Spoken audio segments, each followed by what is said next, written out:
A paz do Senhor, meus queridos, quero compartilhar com vocês o texto de 1 Coríntios, capítulo 3, verso 1 e 2. E eu, irmãos, não pude vos falar como a espirituais, mas como a carnais, como a meninos em Cristo. Com leite vos criei, e não com carne, porque nem ainda podíeis, nem tampouco agora ainda podeis. Quero refletir um pouco com vocês sobre a realidade da Igreja de Cristo. Depois que o apóstolo Paulo passou 1 ano e meio na igreja de Corinto, doutrinando e ensinando aqueles irmãos acerca dos primeiros rudimentos da palavra de Deus, então ele partiu para sua terceira viagem missionária e foi para Éfeso. E lá em Éfeso ficou sabendo acerca dos graves problemas que estavam ocorrendo dentro desta igreja. Ele foi informado pelos irmãos da família de Cloé, no capítulo 1, verso 11. Então ele resolve enviar uma carta, por volta de 55 a 56 depois de Cristo. E nesta carta, no capítulo 3, ele menciona acerca desse espírito mundano, esse espírito que estava gerando divisões, contendas, brigas e partidarismo dentro dessa igreja. Então, no capítulo 4, ele também fala acerca de alguns irmãos que estavam ali se vangloriando, agindo com prepotência e arrogância em relação a ele. E no capítulo 5, o apóstolo Paulo denuncia um caso de incesto que estava ocorrendo dentro da igreja de Corinto, de um membro que estava tendo relações sexuais com a mulher do seu próprio pai.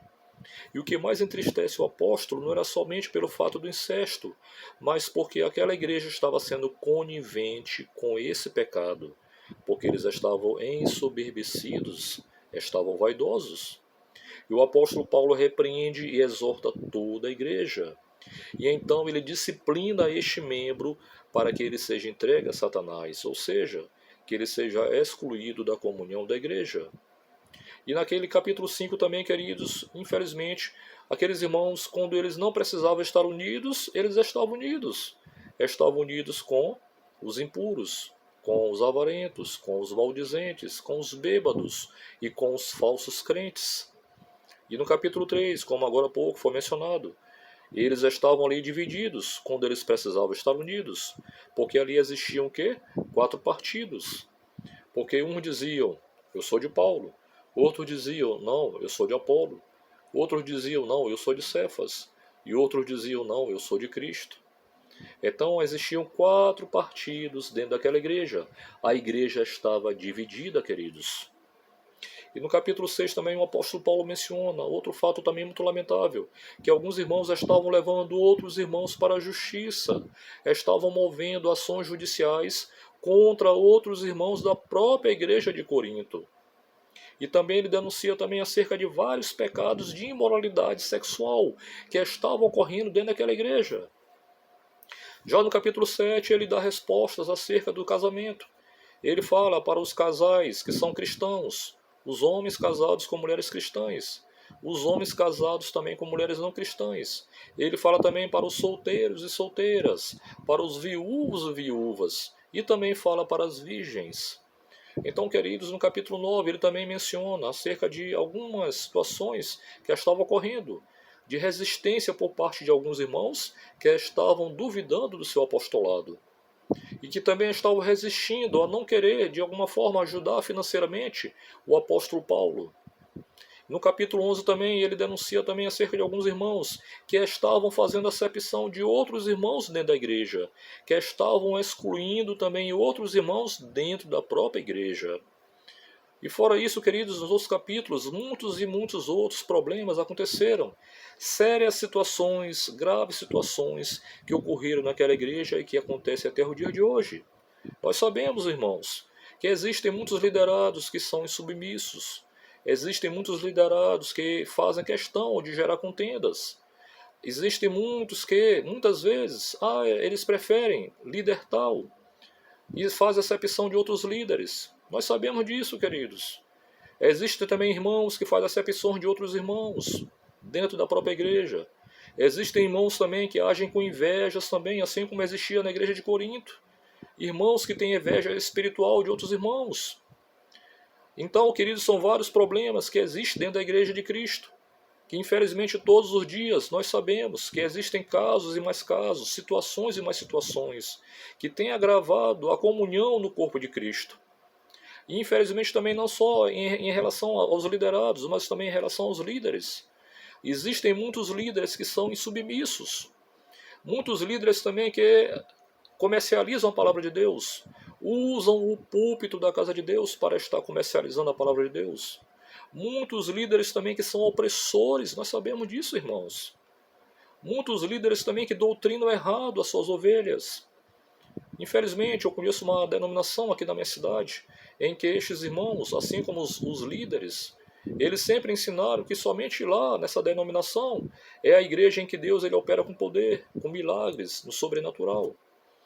E os líderes, eles doutrinam esses irmãos para que haja acepção de outras denominações. Isso, infelizmente, acontece. Muitos irmãos que fazem acepção de outros irmãos, mas acham que eles estão certos. Infelizmente, isso tem ocorrido com muita frequência. Conheço também uma outra denominação também, assim como você também a conhece, meu querido, em que o líder, ele trata os liderados como seus empregados e tem oprimido a muitos. Uma certa vez, uma certa irmã da igreja chegou para mim e me falou: olha, eu não posso fazer tal coisa porque o meu pastor vai me punir, a minha pastora vai me punir. Então, queridos, são muitas situações em que você vê, você sabe, assim como eu também sei, que muitos que saíram do mundo, queridos, eram oprimidos por Satanás e chegaram hoje na casa de Deus e estão sendo oprimidos pelos líderes, pelos falsos líderes, por esses falsos mestres, por esses falsos profetas, que são lobos em pele de cordeiro. Então, meu querido, um conselho que eu lhe dou: se você estiver passando por essa situação, fuja desses falsos mestres, fuja desses lobos em pele de cordeiro. Peça a sua bênção e se afaste desses opressores, porque são pessoas que oprimem o povo de Deus, são pessoas que escravizam o povo de Deus. Muitos irmãos são humilhados por esses opressores, muitos irmãos são ofendidos por esses opressores. Muitos desses opressores vêm com uma falsa palavra, dizendo que se você sair do lugar da bênção, que você será amaldiçoado. Isso é antibíblico, isso não existe, meu amado, minha amada. Fuja enquanto há tempo. Então, meu querido, muito cuidado. Nós sabemos que as situações que ocorreram na igreja de Corinto, por conta desse espírito faccioso, permanecem ocorrendo até o dia de hoje e permanecerão até a segunda volta do Senhor Jesus Cristo. Então, o Senhor Jesus Cristo nos chamou para nós vivermos em paz. O Senhor Jesus Cristo nos chamou para nós vivermos em comunhão com Ele, como está escrito lá no capítulo 1, que o apóstolo Paulo enfatiza. E eu vou aqui, queridos, concluir essa mensagem. Assim como o apóstolo Paulo falou, que nós somos chamados para viver em comunhão com Cristo. Nós somos chamados para ser santos. Nós somos chamados para glorificar a Deus. Não para vivermos em opressão, debaixo de escravidão, debaixo de humilhação. Queridos, infelizmente, às vezes, até dentro da própria igreja, nós não conseguimos apoio de nossos líderes. Muitos só fazem aquilo que convém a eles e estão pouco se importando para você. Essa é a realidade, irmãos. Infelizmente, nós sabemos disso. Então, queridos, eu quero te dizer uma coisa. Se você está vivendo essa realidade com outros irmãos da igreja ou até com alguns líderes, fuja da presença dessas pessoas. Peça a direção do Espírito Santo. Entregue a tua vida para o Senhor e confie nele. Deixe que o Senhor te direcione, que o Espírito Santo de Deus ele te dê a direção certa. Mas fuja enquanto há tempo, em nome de Jesus. Amém? Então eu concluo essa mensagem dizendo a você, em nome de Jesus, que você busque a paz, que você busque a santificação. Ainda que não queiram buscar a paz e a santificação com você, mas que você esteja assim, fazendo a sua parte, em nome de Jesus. Amém? Em nome de Jesus eu te peço também a tua ajuda humildemente, meu querido. Ao visualizar, se você gostou da mensagem, deixa o seu like em nome de Jesus.